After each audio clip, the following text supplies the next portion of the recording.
এই ফোন ধরছে রেকর্ডিং বাজা। ওস্তাদ বাজাচ্ছি।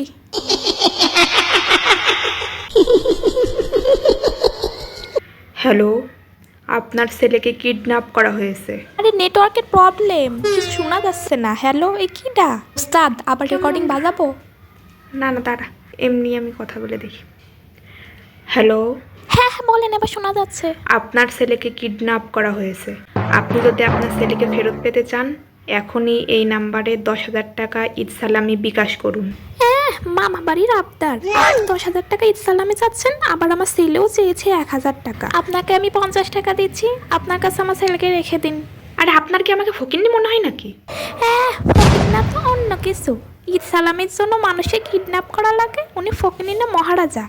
আচ্ছা ঠিক আছে, আপনারও না আমারও না, 100 টাকা দিচ্ছি, যান, এর থেকে বাড়াতে পারবো না। আচ্ছা ঠিক আছে, ডান। আপনার ছেলেকে তাহলে কবে ছাড়বো?